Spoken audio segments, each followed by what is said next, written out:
Bonjour, bonsoir. Dans cette vidéo, tu vas entendre un président africain te donner justement la leçon de morale sur ce que l'entrepreneuriat, sur ce que le business, sur ce que l'investissement. Franchement, en tombant sur cette vidéo, je ne m'attendais en aucune manière ou bien je ne m'attendais du tout pas de voir en tout cas une personnalité publique de grande envergure, de grande importance, puisse s'adresser à la jeunesse en leur donnant justement des conseils sur l'entrepreneuriat, sur le business. Waouh, j'étais simplement inouï. Sans plus tarder, je vais justement te partager la vidéo et puis toi-même, tu me diras dans les commentaires qu'est-ce que tu en penses.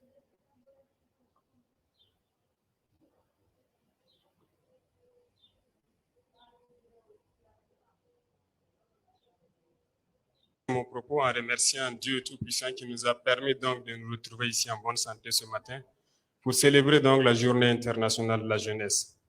Jeunesse dont je fais bien sûr partie, même s'il y a certaines personnes qui par l'âge se croient vieux, mais ils sont jeunes dans la tête. Merci donc à tous. Nous célébrons donc cette journée dans un contexte un peu particulier, comme les prédécesseurs l'ont signifié, ce contexte de conflit. Ce conflit que nous qualifions que autre chose que la manifestation violente, barbare de l'impérialisme, du néocolonialisme, de l'esclavage qu'on tend à nous imposer aujourd'hui. Ce que nous avons qualifié de terrorisme. Mais comme ils l'ont dit, nous avons fait appel à la jeunesse à un moment donné pour combattre ce fléau. Et la jeunesse a répondu massivement. Aujourd'hui, plusieurs jeunes sont enrôlés comme VDP et d'autres attendent. Nous pouvons les voir à travers les artères de nos villes. Cela nous va droit au cœur et nous osons croire que les jeunes ont compris pourquoi nous devons nous battre. Si nos aïeux se sont battus pour nous léguer des terres qu'on appelle aujourd'hui Burkina Faso, cela veut dire que nous devons nous battre aussi pour léguer quelque chose à nos enfants. Si Dieu a fait que notre génération est confrontée donc aujourd'hui à ce combat, c'est parce qu'il sait que nous avons la capacité d'y arriver.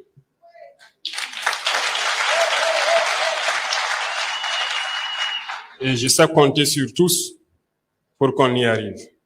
Le combat n'est pas seulement que militaire sur le terrain, mais le combat est beaucoup plus profond. Dans ce sens que nous devons aussi combattre à changer la mentalité. Notre génération a peut-être grandi dans un système qui nous a façonnés, qui est très difficile à changer peut-être, mais pas impossible. Peut-être que parmi nous, certains se retrouvent encore avec peut-être des caractères dont on ignore la portée, mais j'aime le dire, pour citer un auteur, il n'est pas d'homme plus méchant qui ne puisse changer son cœur si on lui enseigne comme il le faut les voies de la sagesse. Je pense que chacun d'entre nous peut changer. Et dans ce sens, il y va de soi qu'on puisse se pardonner lorsque quelqu'un n'est pas sur la voie qu'on espère, mais en même temps en lui enseignant les bonnes manières pour qu'on puisse changer. Parce que l'arme fatale de l'impérialisme aujourd'hui, c'est la manipulation. Et la jeunesse est la cible. Notre pays, ou je dirais l'Afrique, est en majorité jeune. Et la jeunesse est la cible de cette manipulation. Et lorsque l'on découvre, il faut combattre cela. Et la plupart du temps, l'impérialisme n'est pas forcément ceux qui viennent d'ailleurs, mais ils sont parmi nous. Et c'est parmi nous que la manipulation naît. J'invite la jeunesse à s'en départir, à toujours chercher l'information juste et à toujours penser à nos patries, à nos différentes patries partout en Afrique. Je répète, si nos aïeux nous ont laissé une terre que nous avons trouvée, nous devons laisser des meilleures terres pour nos enfants. En ce sens, aujourd'hui, nous sommes réunis pour parler donc des problèmes de la jeunesse. Nous allons nous faire des promesses, certes, voir des perspectives, mais aussi se lancer des défis. Je pense que le parrain et la marraine vous ont lancé des défis. Et le ministre a souhaité vous donner chacun 300 francs. Mais je crois que le défi va au-delà de cela. Parce qu'il faut que la jeunesse comprenne aussi quelque chose. Nous, au niveau de l'exécutif, nous prenons des mesures, mais nous avons besoin aussi de vous parler, de vous sensibiliser, pour qu'ensemble, nous puissions relever les défis qui sont aujourd'hui posés à nous. Pourquoi je dis cela? Lorsqu'ils racontent leurs histoires, on se rend compte qu'ils se sont battus d'eux-mêmes pour y arriver. Aujourd'hui, comme le ministre l'a signifié, instruction a été donnée pour qu'on puisse créer un fonds unique qui puisse soutenir la jeunesse dans l'entrepreneuriat. On ne vous demandera pas peut-être de partir de zéro, mais il y aura un minimum pour vous accompagner et vous aider. Parallèlement à cela, il y a très peu de temps, nous avons tout fait pour élaguer tout ce qui est fiscalité au niveau donc des jeunes entreprises qui devront se créer. Cela pour accompagner que vous ne vous retrouvez pas confrontés dès les premières années à certaines difficultés.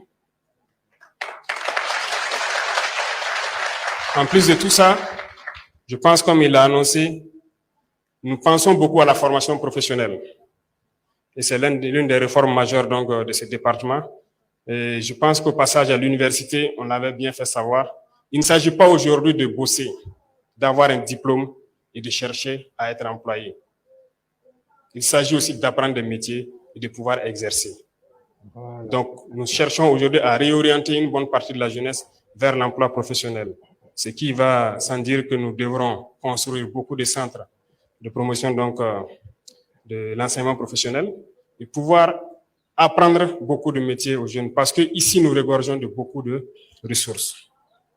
Il y a assez de réformes donc en faveur de la jeunesse qui sont en cours et à travers le monde, nous avons pu comprendre que nous pouvons y arriver parce que nous avons assez de ressources à faire valoir à l'extérieur.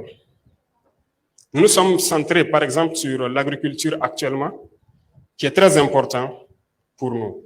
Parce que je le disais tantôt, l'autosuffisance alimentaire, c'est un combat. C'est un combat parce que lorsque nous parlons de dignité, nous parlons d'honneur, si vous n'êtes pas autosuffisant, vous n'avez aucune dignité. Lorsqu'un père doit rentrer le soir à la maison et qu'il n'a aucune graine à mettre dans l'assiette de son fils, il ne peut pas parler de dignité. Toute la famille vivra dans l'indignité parce que la femme devra se battre comme elle peut, de toutes les manières que vous puissiez imaginer, pour trouver à manger. Il n'y a pas de dignité une fois qu'on ne mange pas sa faim. Il n'y a pas de dignité lorsque nous tendons la main. Et voyez-vous cette nouvelle forme donc, de néocolonialisme dont on parle, qui tend donc à ramener notre jeunesse à des mendiants, à des assistés chroniques. Nous nous battons contre cela. Lorsque vous dites à un partenaire qui est prêt peut-être à vous servir de, comment je dis, mobile money, jusqu'à 100 milliards, mais lorsque vous dites à ce même partenaire, non, servez donc à mobile money 20 milliards, et 80 milliards, nous allons faire des projets structurants donc, de production agricole pour les jeunes, ils ne sont pas d'accord. Ça doit nous interpeller. L'objectif, c'est de vous maintenir dans cet assistanat permanent. C'est de vous empêcher de pouvoir produire de vous-même et de vous en sortir. Et chaque fois, on vous donnera un peu et on vous dira de rester là. N'ayez pas peur d'entreprendre. N'ayez pas peur d'entreprendre, il faut vous lancer. C'est dur, souvent très, très dur. Vous allez trébucher, vous allez souvent vous retrouver à genoux. Comme diraient certains, profitez, faites une prière, appuyez sur la paume, relevez-vous et marchez toujours. Ne vous arrêtez jamais.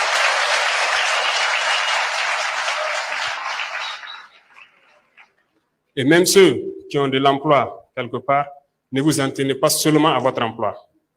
Cherchez à investir, cherchez à développer quelque chose d'autre en parallèle. Parce que depuis, comme je vous disais, notre génération est dans un système assez complexe. On nous a peut-être appris qu'il faut juste avoir un emploi, un bureau, et on s'assoit et voilà, le salaire tombe à la fin du mois. Ça ne peut pas vous rendre heureux, ça ne peut pas. Votre salaire doit servir à développer quelque chose d'autre. Nous sommes militaires, moi je suis entrepreneur aussi depuis quelques années de cela, en tant que jeune. Parce que nous ne sommes autorisés qu'à faire que l'agriculture, l'élevage. Je pense que les dévanciers qui ont mis ça dans les textes, ils ont très bien compris. Et nous participons donc à cela. Nous avons essayé, nous avons vu que c'est dur, mais la plupart du temps, lorsqu'on persévère, on peut finir par se frotter la main. Donc, je vous encourage à ne pas vous décourager pour ceux qui sont en train de chercher à entreprendre. Ne vous découragez jamais. Il faut reprendre. Le chemin est toujours plein d'embûches. Mais vous ne devez pas vous arrêter parce que vous allez finir par réussir. Nous sommes extrêmement riches ici au Burkina, nous passons le temps à le dire. Aujourd'hui, nous décidons de réorganiser un peu notre société. Certes, certains textes ou certaines conventions qui avaient été signées étaient très contraignantes, faisaient que notre pays aurait du mal à s'en sortir. Aujourd'hui, grâce à vous, nous sommes en train de relire beaucoup de textes pour essayer de donner à nos nations ce dont elles doivent mériter. C'est dans ce sens que lorsque nous prenons par exemple le volet de l'orpaillage, votre thème en dit long sur l'employabilité des jeunes en milieu rural, beaucoup de nos jeunes se retrouvent aujourd'hui sur les sites artisanaux de production, dans des conditions les plus pénibles. C'est peut-être ce qui s'est passé en Europe ou en Amérique dans les années 1800, lorsque les hommes rentrent eux-mêmes dans des galeries, qu'ils creusent eux-mêmes pour sortir le minerai. Nos jeunes continuent de vivre cela, au péril de leur vie. Nous essayons aujourd'hui de moderniser un peu. C'est à l'issue de ça que nous avons créé donc la SONASP, une société qui va se permettre de pouvoir exploiter et de commercialiser nos substances précieuses, notamment l'or. L'or que les jeunes exploitent, que d'autres personnes viennent acheter à vil prix, et qui contribuent à nourrir le terrorisme, qui sort du pays sans que nous n'ayons aucun contrôle. Nous avons décidé de créer cette société pour essayer de reprendre le contrôle de nos sites miniers et pouvoir permettre aux jeunes qui y sont de produire de façon plus mécanisée et plus respectable. Nous voulons aussi que chaque région puisse produire une spécialité. Ça pourrait être sûrement dans le domaine de l'agriculture parce que nous avons d'immenses potentialités. Nous avons des réserves d'eau naturelles, des lacs un peu partout à travers le pays, des rivières qui coulent et des barrages par-ci par-là, mais qui ne sont pas exploités. Nous sommes en train de vouloir lancer dans chaque région et c'est pour ça que ici je vous annonce qu'il y aura un représentant de chaque région au niveau de la présidence comme chargé de mission. Ce processus est en cours.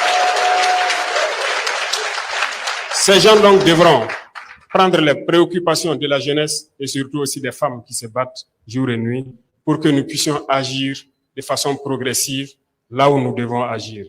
Parce que cette lutte que nous avons aujourd'hui contre le terrorisme ne se fait pas uniquement par les armes, mais également par le développement. Tant que la jeunesse n'aura pas d'emploi, elle sera toujours tentée d'aller vers là où c'est facile d'avoir de l'argent. Et c'est ça aussi qu'il faut combattre.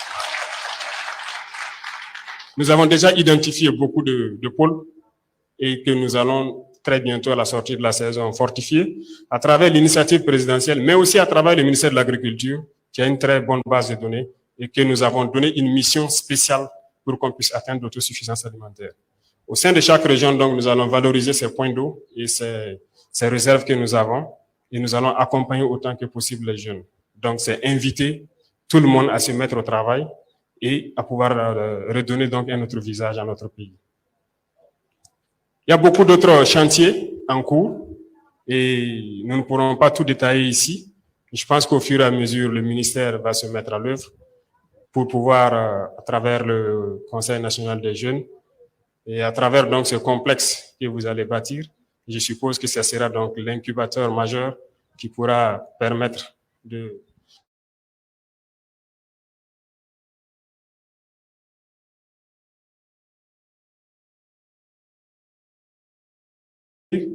mais je souhaiterais vous dire, et j'insiste dessus, de ne pas avoir peur de risquer. L'entrepreneuriat, c'est du risque. Nous avons élagué tout ce qui est fiscalité autour. C'est un message à l'endroit de vous les jeunes. Initiez quelque chose. N'ayez pas peur de risquer. Pas de risque, pas de plaisir.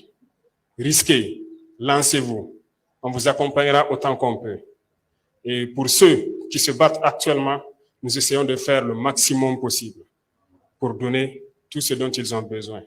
C'est le lieu pour moi de rendre hommage donc à tous ces jeunes qui se sont engagés sans état d'âme, comme VDP, qui sont aujourd'hui sur le terrain, sous la pluie, sous la brume, dans la boue, partout où on les demande de partir, ils se battent sur le terrain pour essayer de récupérer nos terres et donner donc à ce pays ce qu'on appelle l'intégrité territoriale.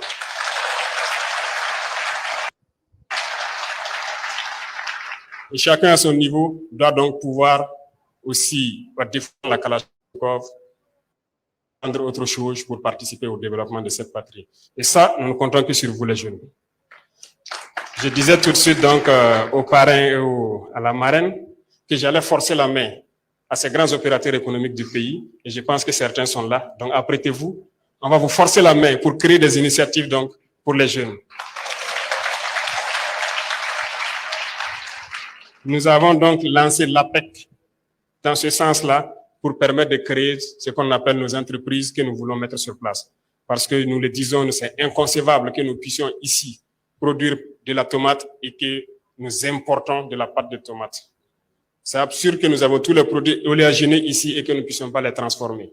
Nous avons lancé cela et je vous invite à souscrire massivement parce que nous allons créer nos entreprises ici sur place et développer. Certes, des esprits impérialistes pourront essayer de vous détourner de l'objectif, mais écoutez, visez loin, visez très loin, réfléchissez et voyez ce qu'on va faire.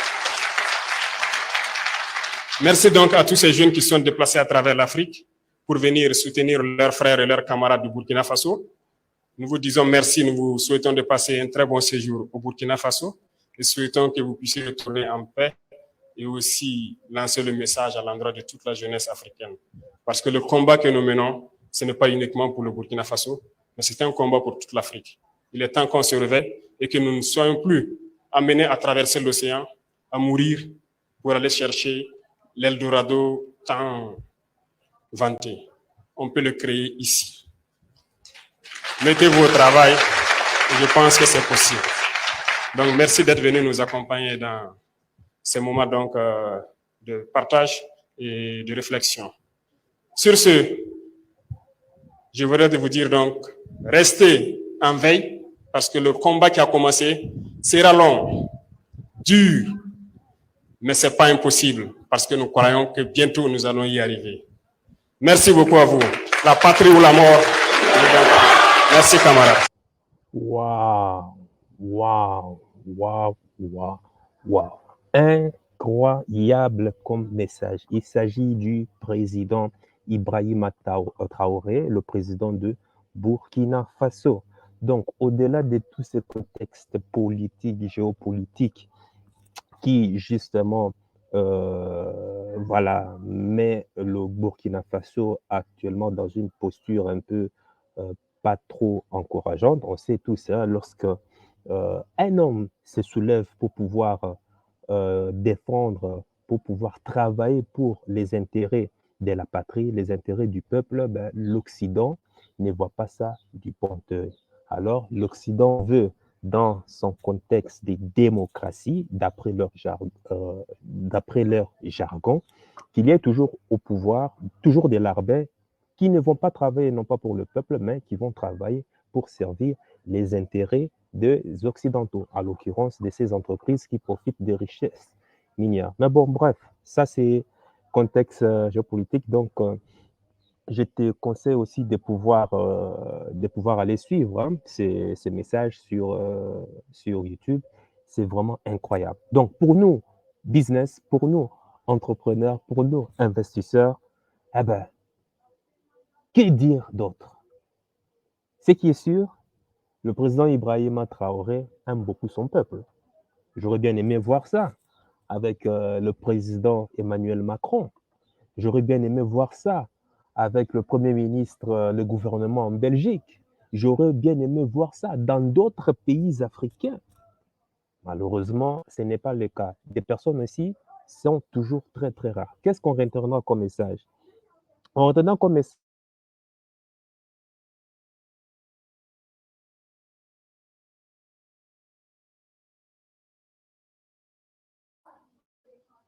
voilà, la connexion est revenue. Bah, désolé, je suis très, très, très loin. Donc, on retiendra comme avoir des diplômes et venir s'asseoir, mais il faut mettre en pratique ce qu'on a appris en servant la société. Donc, tu comprends bien que prendre ton diplôme et t'asseoir, ça veut dire quoi? Aller simplement te trouver un emploi et puis commencer à servir ton patron. Basta, quoi. Tu vois, ça sert à rien. Non. Tous ces bagages intellectuels académiques que tu as acquis, tu dois chercher par tes propres moyens comment est-ce que tu vas faire pour pouvoir aujourd'hui, toi, à ton niveau, créer des business, mettre en place, mettre sur vente des produits qui vont permettre justement d'aider la société, qui vont permettre de résoudre certaines problématiques. C'est de ça dont il s'agit. Le deuxième message qui s'est dit, il dit que oui, ça va être dur. Oui, tu vas trébucher. Oui, tu vas tomber. Oui, tu vas te blesser. Oui, tu risques quand même de trépasser. Mais il ne faut jamais arrêter. Il ne faut jamais, jamais, jamais euh, euh, abandonner. Le chemin est dur et plein de blocages, mais le bout du tunnel, la récompense en vaut largement la peine. L'autre message que je retenais, c'est qu'il dit encore que de ne pas se contenter, est-ce que vous me voyez là? Le reflet du soleil, c'est vraiment incroyable. Il dit qu'il ne faut pas il ne faut pas se contenter, il ne faut pas se contenter que de ton emploi. Non, tu dois chercher à investir. On sait tous que le contexte de l'emploi aujourd'hui, c'est simplement, ben, voilà, un système où, voilà, où tu es en train de prostituer ton temps pour pouvoir avoir de l'argent. Mais en réalité, tu ne crées rien dans la société. Ce qui crée, ce qui fait en sorte que les choses changent dans la société, ce qui crée de la valeur dans la société, écoute, ce sont les entrepreneurs. Hein? Ce sont les aléas du direct. Donc, autre chose qu'il dit est que, ben, attends, je vais noter ça ici, est que ton salaire doit servir à développer quelque chose d'autre. Ton salaire ne doit pas servir simplement à, à la consommation. Tu dois prendre une partie, un pourcentage de ce salaire et pouvoir l'investir. Ou bien tu dois prendre une partie de ce salaire et pouvoir le placer sur quelque chose qui va te permettre encore de pouvoir, qui va te permettre de pouvoir apprendre quelque chose d'autre, tu vois. Donc, le fait de prendre ton salaire et de pouvoir limiter à la consommation, ben, sache que tu ne fais que t'appauvrir. Et on sait tous combien les Français sont frileux à la consommation, combien est-ce que le Français aime dépenser autant. Mais en réalité, quand on regarde, quand il suffit de couper simplement le robinet, ben, tu n'as plus de parachute. Rien, rien, rien, rien, zéro. Voilà. Et l'autre message que je retiens, c'est que tu ne dois jamais te décourager. Tu dois, lorsque tu tombes, tu dois apprendre à te relever. Ça, c'est le chemin de l'entrepreneur. Ici, franchement, je te l'ai dit, hein, moi, cette chaîne, tu vois bien tous les challenges que je suis en train de parcourir. Tu vois, ce sont des difficultés, oui, mais crois-moi, le bout du tunnel en vaut la peine. Donc, l'entrepreneuriat, c'est ainsi. Tu vas tomber 1000 fois, tu vas te relever une fois. Tu vas tomber 10 000 fois, tu vas te relever 2 fois. C'est comme ça. Ce n'est pas ta capacité à pouvoir, ta capacité à pouvoir accumuler des victoires. Non, ça sera plus, ça sera plus ta capacité, ça sera plus ta capacité à te relever malgré, euh, à te relever malgré les échecs. Tu vois, c'est de ça dont il s'agit. Voilà. C'est ça que je tenais à te partager. Ne pas avoir peur de risquer. Oui, parce que par des risques, pas de plaisir. Tu dois avoir le goût du risque. Comment faire pour pouvoir avoir le goût du risque? Moi qui ai tout le temps peur, moi qui ai tout le temps ici. Ben écoute, tu sais quoi? Jette-toi dans l'eau. C'est comme ça. Il n'y a pas de miracle. Jette-toi dans l'eau. Sans risque, tu n'arriveras à rien. Sans risque, tu n'iras nulle part. Il faut risquer. C'est comme ça. C'est comme ça que tu en apprends. Il n'y a pas de technique. Hein. Jette-toi dans l'eau. Jette-toi dans l'eau. Jette-toi et puis tu verras. Mais ce qui est sûr, ça ne te tue pas. Et tu sais l'adage, ce qui ne te tue pas te rend fort. Donc voilà, c'est ça moi le message que je tenais à te partager à travers ce message